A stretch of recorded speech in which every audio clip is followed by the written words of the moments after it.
దళిత క్రైస్తవులు ఆర్థికంగా ఎదుగుతున్నారనే అక్కస్తుతోనే కేంద్ర ప్రభుత్వం FCRA సవరణ బిల్లును తీసుకొచ్చిందని ఆల్ ఇండియా అంబేద్కర్ యువజన సంఘం జాతీయ ప్రధాన కార్యదర్శి doctor Mondem Santosh Kumar, all India Mala జాతి సంఘం అధ్యక్షుడు ప్రొఫెసర్ NAD పాల్ మండిపడ్డారు.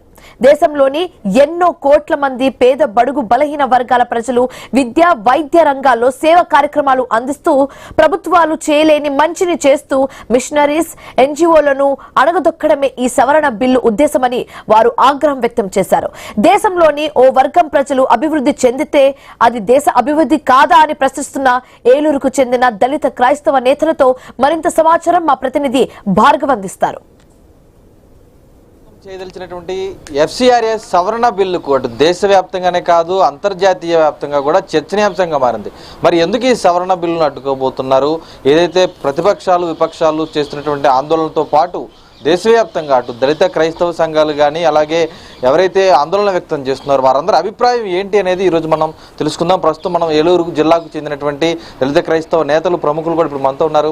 సరే ఏంటి సార్, ఈరోజు FCRA సవరణ బిల్లుకు సంబంధించి ఏం నష్టం తీసుకురాబోతుంది అనుకోవచ్చు? ప్రధానంగా ఇప్పుడు ఫారిన్ కరెన్సీ రెగ్యులేషన్ యాక్ట్ ఒరిజినల్గా నిధులు వాళ్ళు కొన్ని నిబంధనలు పెట్టారు. ఆ నిబంధనల ప్రకారంగా విదేశీ నిధుల్ని ఇక్కడ ఉన్నటువంటి సామాజిక సంస్థలు విద్య, వైద్యం మరియు ఎకనామిక్ ఎంపవర్మెంట్, పేద వర్గాల ఎకనామిక్ ఎంపవర్మెంట్ కోసం తీసుకొచ్చేటువంటి నిధులు ఆ ఉద్దేశంతోనే చేశారు.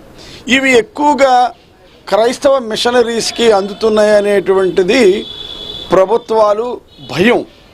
ఎందుకనంటే వాళ్ళు సనాతన ధర్మాన్ని ప్రామాణికంగా తీసుకున్నటువంటి మనుధర్మాన్ని అనుసరిస్తున్నటువంటి అనేక సంస్థలు ఈ భారతదేశంలో ఉన్నటువంటి బడుగు బలహీన వర్గాల్ని ఒక విశ్వాసం వైపు మరలి చేస్తున్నారు ఈ నిధులతో అనేటువంటి అపోహతో ఉన్నారే తప్ప నిజానికి అటువంటిది కాదు. విద్య, వైద్యం ఈ రోజున దేశవ్యాప్తంగా పేద ప్రజలకి అందుతుందంటే, ఉచితంగా అందుతుందంటే అది నిజంగా మరి ఫారిన్ కాంట్రిబ్యూషన్ రెగ్యులేషన్ యాక్ట్ ద్వారా వచ్చినటువంటి నిధులు. ఇది కేవలం ఒక వర్గాన్నో లేకపోతే ఇంకొక దాన్నో తీసుకుని చేయటం అనేటువంటిది సముచితం కాదు. దీంట్లో మరి నిజంగా ఆ విపక్షాలు అంత గొడవ చేస్తున్నాయి ఒక పక్కన, మరో పక్కన దేశవ్యాప్తంగా అనేకమైనటువంటి NGO సంఘాలు కేవలం ఇది విద్యా వైద్యం కదా, పర్యావరణానికి సంబంధించి కూడా NGO సంఘాలు ఉన్నాయి.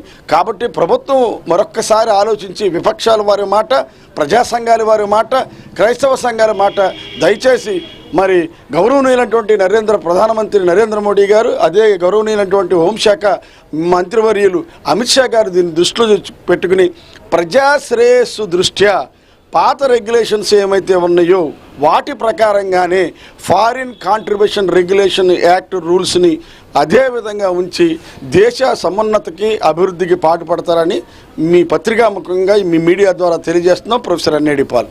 మరి దీనికి సంబంధించి ప్రధానంగా మీరు చెప్తున్నట్టు ఎన్నో సేవా కార్యక్రమాలు చేస్తున్నారు. మిషనరీలు ఏ ఊళ్ళో చూస్తున్నారే మిషనరీ సంస్థల ద్వారా చేస్తున్న సేవా కార్యక్రమాలు. మరి ఎందుకు ఈ విధంగా కేంద్ర ప్రభుత్వం ఆలోచిస్తుంది అనుకోవచ్చు? ఎందుకనంటే ఒక భావజాలం దీంట్లో, ఇంకా మరి మనం ఏమీ కాదు.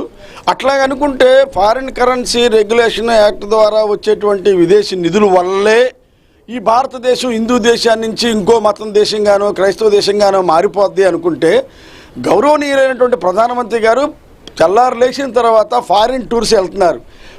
వెళ్ళిన ప్రతి దేశము క్రైస్తవ దేశమే, ప్రతి దేశము క్రైస్తవ పాలన ఉన్నటువంటి దేశం. ఆ దేశాల నుంచి మనం పెట్టుబడులను కానీ ఆ దేశాల నుంచి కంపెనీలని ఆకర్షిస్తున్నాము. మీరు రండి, మాకు పెట్టుబడి పెట్టండి, FDIలు మేము ఇస్తున్నాము, మీరు రండి, ఫారిన్ డెవలప్మెంట్ ఇన్వెస్ట్మెంట్స్ చేయండి, పరిశ్రమలు పెట్టండి, మీకు సబ్సిడీలు ఇస్తాము, అన్ని రకాలుగా సబ్సిడీలు ఇస్తామని దాన్ని గొప్పగా చెప్పుకుంటారు. ఏ దేశాల నుంచి? అన్ని క్రైస్తవ దేశాలే.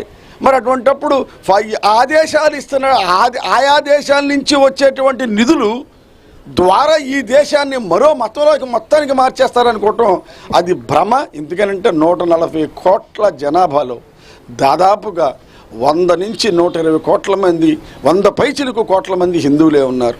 మిగతా వాళ్ళందరూ మైనారిటీస్ 10 కోట్లు 5 కోట్లు అట్లా ఉన్నారు. కేవలం ఒక 20 కోట్ల మంది ప్రజలను చూసి 120 కోట్ల మంది ప్రజలు హిందూ దేశాన్ని మార్చేస్తారనుకోవటం అపోహ. దీన్ని మరి దృష్టిలో పెట్టుకోవాలి.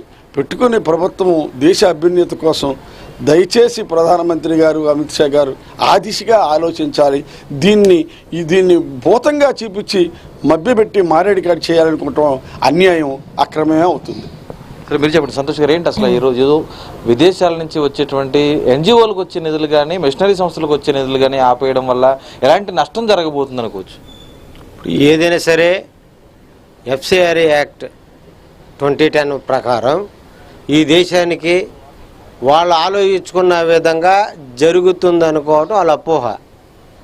ఎక్కువగా ఈ కన్వర్ట్ అయినటువంటి ఎస్సీ క్రైస్తవులకి ఒకవేళ ఎఫ్సిఆర్ఏ ద్వారా ఏమైనా వీళ్ళకి అమౌంట్ వస్తే వీళ్ళు ఆర్థికంగా అభివృద్ధి చెందుతారనే ఒక భ్రమలో దాన్ని ఎఫ్సిఆర్ఏ 2010 యాక్ట్ని ఆ యొక్క ఇంప్లిమెంట్ జరగకోకుండా చూస్తున్నటువంటి పరిస్థితి.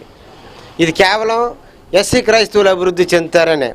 దానికి కారణం మనువాద ప్రకారం ఈ దేశంలో ఈ యొక్క ఎస్సీ కన్వర్ట్ అయినటువంటి క్రైస్తవులు ఎవరైతే ఉన్నారో వాళ్ళని ఆర్థికంగా ఎదగనీకోకుండా చేయాలనే ఉద్దేశమే. మరి ఇతర దేశాల్లో అన్ని యుఎన్ఓ చెప్పినట్టు 195 దేశాల్లో ఉన్నటువంటి ఐక్యరాజ్య సమితిలో ఎక్కువగా క్రైస్తవ మతానికి సంబంధించినటువంటి దేశాలే. మరి వాళ్ళు ఇచ్చినటువంటి సపోర్టుతో చాలామంది మరి గతంలో ఉన్నటువంటి బ్రిటిషర్స్ మరి దేశాన్ని అభివృద్ధి చెందేలారు. మరి అప్పుడున్న మనవాద ప్రకారం చేయడానికి వీళ్ళేదేమో చెప్పగలిగిందా? చెప్పలేదు. కానీ ఇప్పుడు ఎందుకు చెప్తుందంటే ఏదైతే హిందూ భావజాలానికి సంబంధించినటువంటి ప్రభుత్వం ఉందో కాబట్టి ఇక్కడ క్రైస్తవుకు సంబంధించినటువంటి ఎస్పెషల్లీ షెడ్యూల్ క్యాస్ట్ వాళ్ళు వీళ్ళు అభివృద్ధి చెందకూడదు కాబట్టి దీన్ని బ్రేక్ చేయాలని చేసిన విధానం. ఇది పునరాలోచించుకోవాలి ప్రభుత్వం. మళ్ళీ యాక్ట్ ఏదైతే ఉందో ఎఫ్సిఆర్ఏ యాక్ట్ని, ఆ యాక్ట్ని ఇంప్లిమెంట్ చేసే విధంగా చేయాలి. సుప్రీంకోర్టు కూడా దీని మీద ఒకసారి పునరాలోచించాలి. ఆలోచించి ఏదైతే ప్రజలకు అవసరమో ఆ ఎన్జిఓస్కి సపోర్ట్ చేసినట్లయితే ఎఫ్సిఆర్ఏ ద్వారా ఇక్కడ ఉన్నటువంటి మరి వైద్యం అలాగే విద్య ఈ రెండు కూడా అభివృద్ధి చెందడానికి అవకాశం ఉంటుంది. మరి దయచేసి ప్రభుత్వాన్ని మేము డిమాండ్ చేస్తున్నాము, ఎన్జిఓస్ ద్వారా మరి తప్పనిసరిగా ఈ యాక్ట్ అయితే ఉందో దాన్ని ఇంప్లిమెంట్ చేయడం కోసం మీ వంతుగా ప్రభుత్వం మరి సవరించుకొని చేయాలని తెలియపరుస్తున్నాం. అంటే ప్రధానంగా కూడా ఎన్జిఓలు ఎంతోమంది విదేశాల నుంచి ఫండ్స్ ఇస్తున్నారు, దాని ద్వారా సేవా కార్యక్రమాలు చేస్తున్నారు.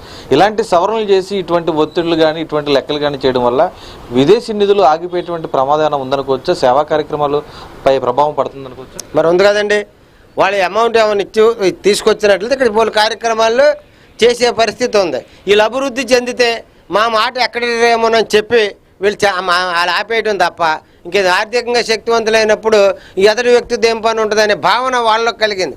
అంతే తప్ప దేశ పౌరులుగా ఆర్థికమైనటువంటి విధానాలు అభివృద్ధి చెందినట్లయితే దేశ అభివృద్ధి చెందుతుండగా ఆలోచించలేకపోతున్నారు. వీళ్ళు ఎంతవరకు కుల వ్యవస్థలో కుల సంతోషాన్ని ఎవరు పాల్గొనని వీళ్ళు ఆర్థికంగా శక్తివంతులైతే మనల్ని లెక్క చేయరేమో అనే భావనతో ఉన్నారు.